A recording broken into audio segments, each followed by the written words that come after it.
Here's a letter that I found that was written to Director Comey by a former FBI agent that's retired.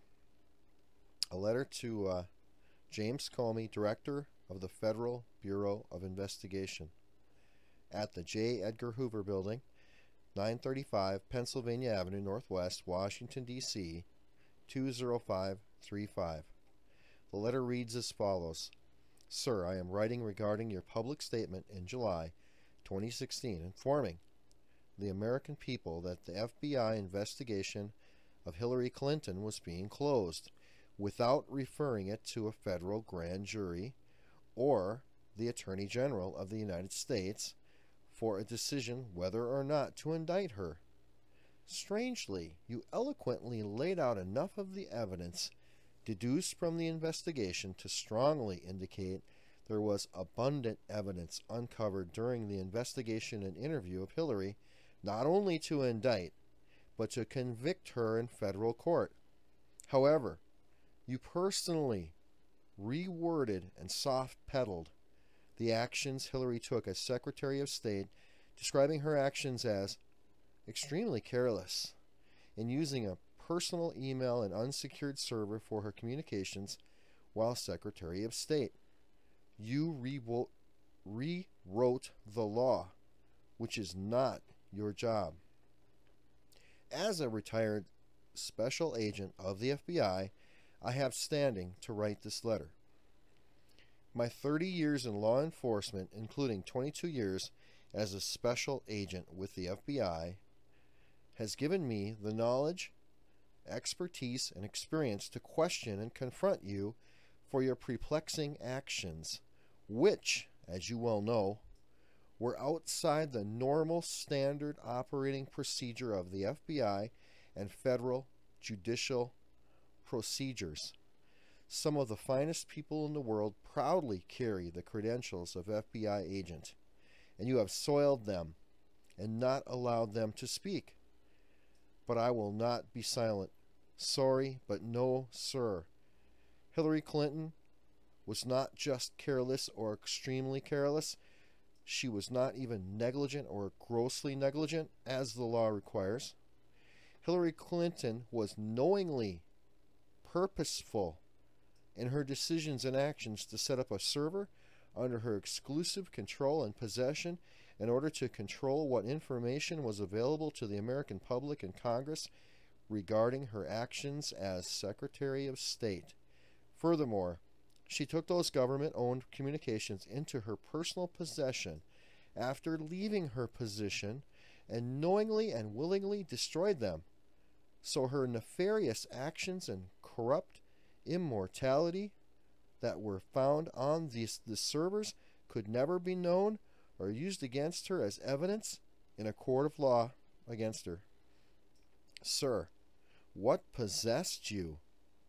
Did you cave in to political pressure to unilaterally come to this decision?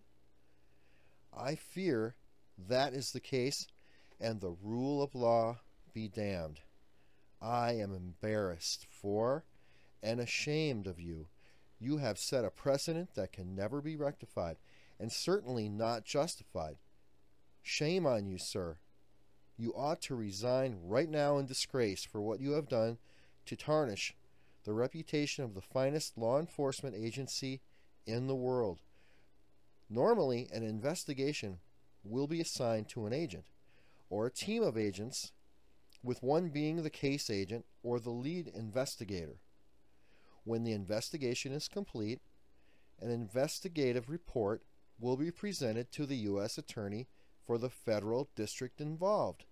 It would be the U.S. Attorney who decides whether or not to decline prosecution for that investigation, not the FBI agent. But in the Clinton investigation, you unilaterally decided not to forward the investigation to the U.S. Attorney or the Attorney General, but instead personally made the decision not to provide the information to a federal grand jury for prosecution consideration. You were wrong to take this upon yourself. Sir, in order to indict a subject only a preponderance of evidence, or 51%, is needed for probable cause to exist. You did not think even that level of probability. I'll say it again. You did not think that level of probability existed? Who do you think you are fooling? What judicial proceeding did you think you were following? Throughout my years with the FBI, I, along with my fellow agents, took great pride in conducting each investigation in an unbiased manner, regardless of the subject's position or standing in the community. All were treated equally under the law, but you, sir, decided to allow this corrupt, evil, and nasty human being to go free and unchallenged for her treasonous actions. Yes, treasonous in my opinion, which threatened the security of this nation. Furthermore, you stopped short of investigating the Clinton Foundation as a RICO case. RICO means racketeering, influenced, and corrupt organization. This is a RICO case if there ever was one. Even an untrained person can tell from the communications which were recovered that Hillary Clinton spent more time working for the Clinton Foundation while Secretary of State than on state business. It may be argued that Hillary did not do any state business unless the Clinton Foundation benefited. You decided to just let this uncomfortable truth alone without addressing it. I will conclude with this. Following my retirement from the FBI, I volunteered for a 12-month tour of duty in Afghanistan as a law enforcement professional embedded with the U.S. forces as a subject matter expert in counterterrorism investigations. For most of that year, I operated outside the wire, patrolling with the troops, interviewing witnesses to IED incidents, and gathering evidence on the bad guys. The results of my work would then be reported through secure channels to the commanding officer. All reports and communications were required to be transmitted via secure and encrypted devices. Occasionally, my remote location in the mountains of Afghanistan made transmission impossible, and I would have to fly back to Bagram Air Base in order to securely report to the commander of the battle space. It would have been convenient if I could have just called the commander on my personal cell phone or written him an email on my personal laptop. But had I done so, I would have been reporting classified information via an unsecured device, and it could have been compromised. These were relative to Hillary Clinton's Secretary of State communications, low-level classifications of secret. Had I ever sent even one in such a manner, I would have been prosecuted and sent to a federal prison for up to 20 years. That is how serious this violation is considered.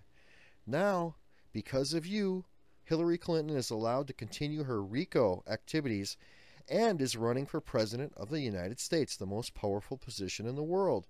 You have trampled on the rule of law and destroyed the trust of the American people in the FBI and in unbiased enforcement of the law. How do you sleep at night? It is time for you to go and work for the Clinton Foundation again. Yours in disgust. And I've got his name, but I withheld it. It just says FBI agent retired. So that's the end of the letter. Pretty strong words there. And I do have some more information. This is the latest news from the grapevine. Okay, the latest news from the grapevine is that the FBI is revolting against Comey and that agents view him as a dirty cop, according to a former U.S. attorney. I know that inside the FBI there is a revolt. Joseph D. Genova tells the American Spectator. There is a revolt against the director. The people inside the Bureau believe the director is a dirty cop. They believe that he threw the Hillary Clinton email case. They do not know what he was promised in return, but the people inside the Bureau who were involved in the case and who knew about the case are talking to former FBI people expressing their disgust at the conduct of the director.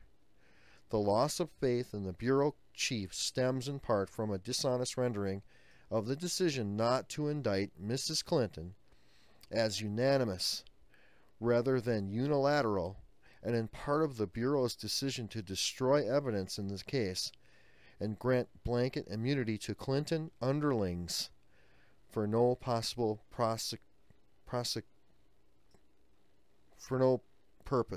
purpose. There is a consensus among the employees that the director has lost all credibility and that he cannot lead the Bureau, DeGenova explains. They are comparing him to L. Patrick Gray, the disgraced former FBI director who threw Watergate papers into the Potomac River. The resistance to the director has made the agency incapable of action. It has been described to me as a depression within the agency, unlike anything that anyone has ever seen within the Bureau. The director's public explanation for the unorthodox investigation are viewed by people in the Bureau as sophomoric and embarrassing. The speculator added that the FBI's own notes cited Clinton aides destroying old Blackberries. Clinton was reported to have 13 devices. 13 Blackberries were destroyed with hammers, which isn't State Department policy. Well, of course it's not. The publication also adds that agents are now a bit on edge, that Congress could subpoena them over Comey's handling of the investigation. Well, there's a letter and also some more information from a man named DeGenova. Please add your comments below. What do you think of Comey's handling of the FBI situation? Do you think Comey was getting paid off? Do you think he's promised a nice cabinet post in the Clinton administration if she wins, or maybe a post within the Clinton Foundation? Please comment on what you think of all this, and like this video, share it, get it out there, and subscribe. Have a great day, everyone. Take care.